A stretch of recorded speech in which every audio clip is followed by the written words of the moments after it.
Dave, thanks very much for joining us this afternoon. Just start off then, Tranmere in the final against Sunderland, a huge day for the club, and it's going to be one to remember, isn't it? Yeah, absolutely. Obviously, it's been a since they've been at Wembley, because they've been there in some playoff games, some important games. But to get to, like I say, a final and be able to go and play at Wembley for any player is a huge occasion, and I'm sure one that they're all looking forward to. Granted, potentially in strange circumstances with the potential of no crowd being there. And then playing an outfit like Sunderland as well, it's not going to be an easy task by any stretch of the imagination. Obviously, a big club in years gone by and still a huge club in Sky Bet League One, but it presents an opportunity to a club like Tranmere to go out there and commit another giant killing in this competition. Yeah, definitely. I think for both clubs, probably at the start of the season, the competition isn't a huge priority. As it goes further and further along, and you have the carrot of a Wembley appearance hanging there for you, it obviously becomes more important. And for both of them to get there is a sort of big achievement. As you say, it's a cup competition. I remember playing against Sunderland back in the day. I think we played them at Prenton Park when they came as champions, and they had three sides of the ground, and we had one. And they went on and went to the Premier League and did that, and Tranmere unfortunately went the other way. But all of a sudden now there's one division between them. Sunderland's still a massive club, but it's a massive opportunity in a one-off game in a cup final where anything can happen.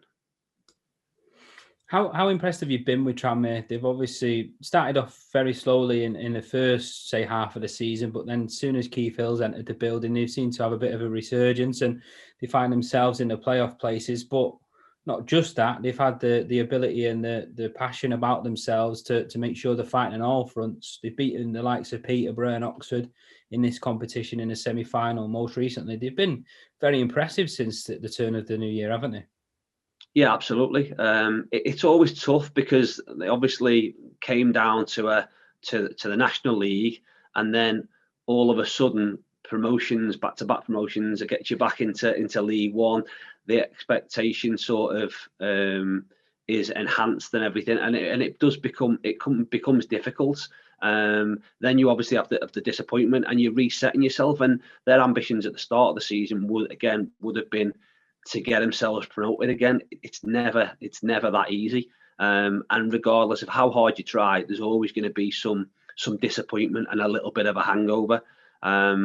What they've done though is, again, it's found a way. Manager obviously changed. Parker, who's a good friend of mine, stood in for a little bit and has become involved in the first team setup. And like you say, they've stabilised in terms of performances and results, and they've put a really good run together. And it shows, as with a lot of the leagues, if you can put consecutive wins together, it makes a big difference. Because again, from my perspective, having not looked at the table and knew they were on a decent run, I think the first time I looked back, they were up to third or fourth from nowhere, which is, like I said, really got them an opportunity. Alongside that, you build momentum, and momentum, regardless of what competition you play in, is massively important. They've taken that, probably similar as we did back in the day, really, where they've taken that into their cup exploits, and it's got them, like you say, a game in a big occasion to win a trophy at Wembley, which is something everyone harbours sort of hopes to be able to do. You just mentioned it there, the word that I've been trying to make pretty much standard in these interviews is the word momentum. You come across that very few and far between. There's a fine line between obviously getting on a bad run and suffering consequences of a very difficult run, but then putting the winning mentality together. You'll know this from your playing days and your time now as a manager. That momentum that maybe a competition and winning it like this against a team like Sunderland can be invaluable towards the promotion push towards the end of the season, can't it? Yeah, absolutely. And it can work, like I say, it can work both ways. What they won't want to do, they're on a, like I say, good run in the league as well. What you don't want to do is that to stop. And again, I suppose with every game, there will be priorities, and there are maybe ways of losing, if you like. Maybe it wasn't a priority early on, and you mix your team up and play lads who haven't played, and if you lose, it doesn't become the end of the world. But like I say, once you are on a run, it shows both ways. Sometimes it's difficult to get out of losing runs, but when you're on a winning run, you want to try and keep that as going as best as possible.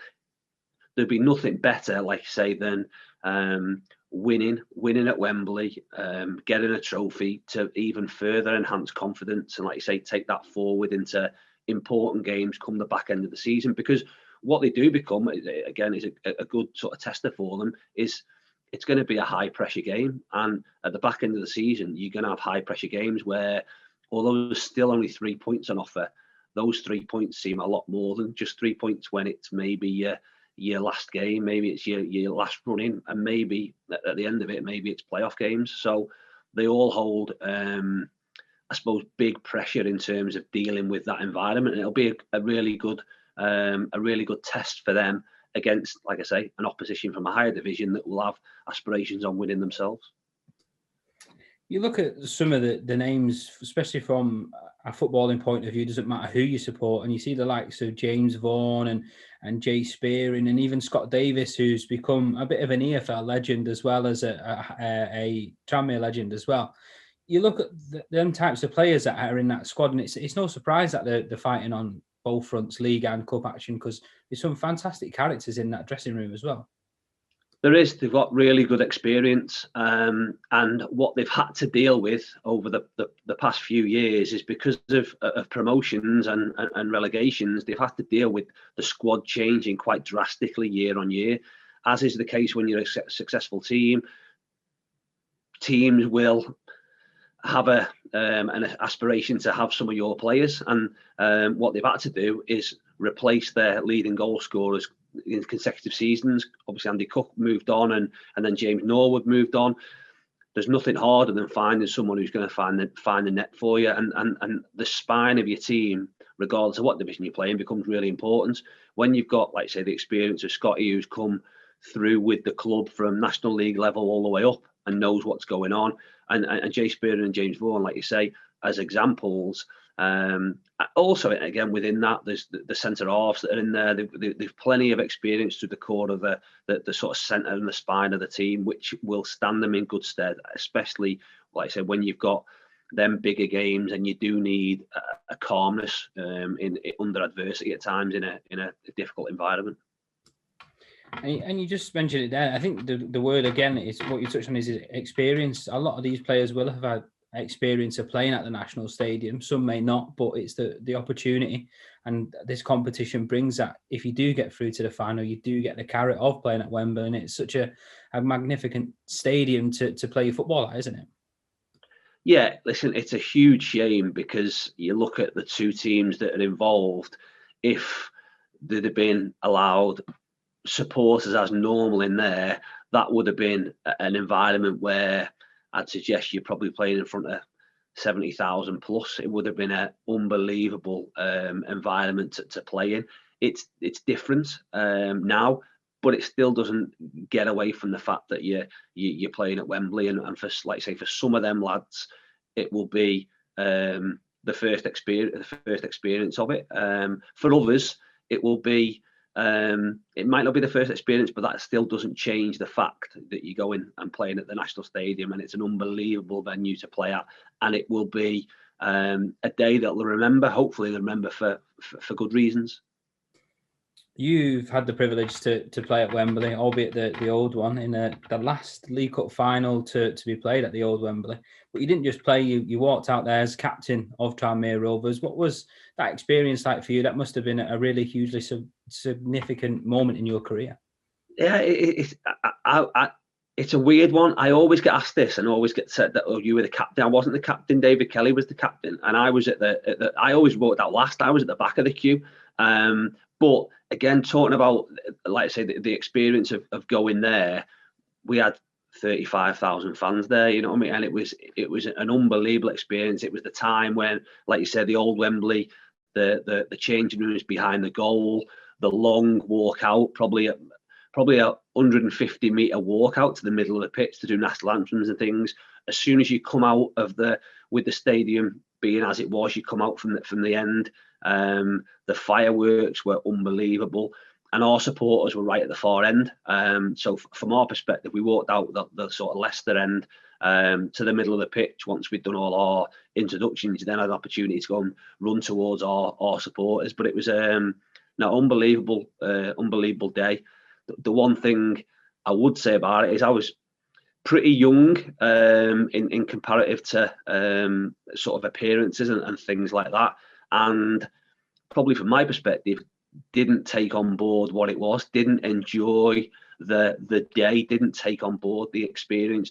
The disappointment for us was overwhelming in the fact that although we were huge underdogs going into the game, with what we'd done in that competition, we massively fancied ourselves. So the overriding disappointment at the end of it almost made you forget about the experience, walking up the steps, getting your medal, those things. And like I say, it never happened for me again, and probably again in reality won't happen for an awful lot of footballers. I had the sort of, I suppose, the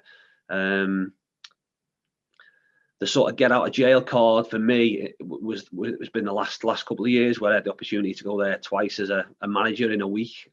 So gave me the opportunity to revisit those experiences and making sure that although it's a big day and you want to win, I think you have to take in all of the experiences and all of the atmosphere and remember it, because it, like I say, you're very, very fortunate to play there and it may not happen again. You spent 8 years of your career there at Tranmere Rovers. You've obviously gone on to play for other clubs now into management as well. But what was it about your time there that meant a lot to you? It seems like that every player that we speak to, they're always very, very lucky or privileged to play for the club. And it's no surprise with the club's rich history. Obviously, during your days there, I think you reached numerous quarterfinals, semi-finals, a final as well. And it's a club that is steeped in some fantastic history. It is. Like I said, brilliant club. It's one of them clubs, I think, like quite a few lower down, that don't really change in terms of people around the place. So you'd still go back there now and there'd be the same people working behind the scenes, and it has that feel about it. For me, from the area, watched, although I was a Liverpool fan, I was ultimately Tranmere used to play on Friday night, so it would be a local club to me. I'd go to games with my mates when I was 15, 16. Went to watch the 4 Wembley finals previous to me signing for them, and signed as a pro after finishing college. So it's always a place for me to have like I say, special, really, really special place in my heart. For me, moving on was really difficult. I had to move on for footballing reasons, because manager had changed. I wasn't in his plans, and I needed to be playing football. But it's always somewhere that's, like I say, massively fond in my heart in terms of being my first club, and I'd love to go back there one day, be it as a manager or whatever, because it's probably a little bit similar to where I am now. The supporters are that football club, and they've had probably apart from the last few years, they've had quite a lot of adversity, quite a lot of down times, if you like. You go back to the sort of the late 90s and the 2000s, there was quite a lot of success, and that sort of went away from them. Luckily and thankfully for them now, they've had some success and some joy over the past few years, and this hopefully will provide them another avenue to do that, albeit that the supporters won't be there in person. Just talk to us about your experience in management now. You've obviously had a couple of outfits that you've been in charge with, Colwyn Bay, Fylde. You've managed to get a few promotions under your belt as well during your time at both of those clubs. What's it like to achieve that as a manager? And you've also been involved in promotion winning sides as a player as well. It must be brilliant. It never gets old, those wins, do they? No, absolutely. Like I say, I count myself very, very lucky in the fact that certainly whilst managing in the sort of 10, 11 years that given a full season, I've always been involved in the playoffs. That's something I sort of hold very, very in a very, very high regard, because everyone plays football to win, and there are a whole lot more losers or people that can't win than there are winners. What I would say in terms of just as I suppose as a player, when you're in a successful team and maybe a promotion team, you maybe don't appreciate it as much. I think when you're a manager and you've put that team together, and then players are going out, and as much as they're playing for themselves and the club, they're doing their bit for you as well, and that is a really, really special feeling. And I don't think something that will never ever get old. We all want to win. We all want to win football matches. We all want to be at the right end of the table, and the ultimate beyond that is to get promotion and work your way up the leagues. And like I say, that's a really, really, really special feeling. And then one of those wins as a manager came at Wembley as your team beat Leyton Orient. Like you said, it came off the back of being there maybe a few days earlier and missing out on promotion, but it's still a huge opportunity that you took with both hands. The team battled back from adversity to go there and pick up that trophy, and it must have been a hugely significant moment for you to do that on one of the biggest stages in England. Yeah, absolutely, definitely. It was tough because, like you say, that the previous week to go to Wembley, I was lucky to do it once in my career as a player. To do it twice in a week as a manager was a huge opportunity and a great occasion. Losing that first game, because ultimately our aim was the Football League, and to get within 90 minutes of it and have that taken away from you was massively disappointing. We were then tasked with obviously going back home and trying to get the players remotivated to go and win the FA Trophy against Leyton Orient, who had gone up as the division as champions. So it was tough, but thankfully, again, great occasion. Much in terms of, there was 25,000 Leyton Orient fans there, so the atmosphere was great. We were massive underdogs going into the game again.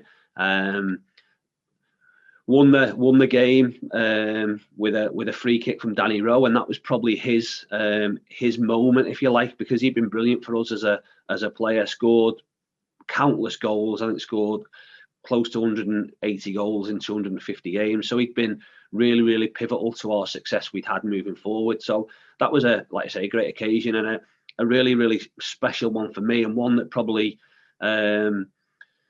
makes you think a little bit more and contextualises an awful lot of things, because again, Justin Edinburgh was on the touchline opposite me, if you like, and we were competing against Justin to win that trophy, and that was the last game he managed. He obviously passed away suddenly, which was like I say, from my perspective as a fellow manager, really hit me quite hard, but put an awful lot of things into context in terms of, yes, we're desperate to win and we're really competitive, but there are bigger things in life, and like I say, it was an honour to sort of compete against him, and gutted that didn't get the opportunity to do it again further down the line.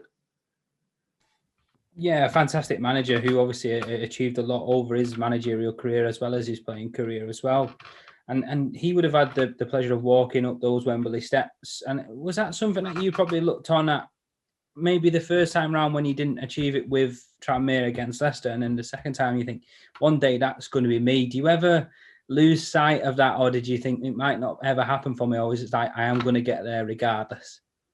Yeah, it's tough, because like I said, the first time as a player, the disappointment of losing almost makes you forget about anything. You are absolutely, we were soul destroyed in terms of, don't even remember walking up the steps, getting a medal, those sort of things. Remember being sat back in the changing room. Remember the evening, because we tried to. Again, things move on quickly. We knew that we were going back to Tranmere for a civic reception, I think, on the Monday, but we were playing Portsmouth away on the Wednesday, so we travelled straight back down. So you had to sort of move on. Obviously, losing to Salford in the playoff final, with the way playoffs are, the losing team don't go up the steps, so you sort of stand down the bottom and watch them lift the trophy and congratulate them.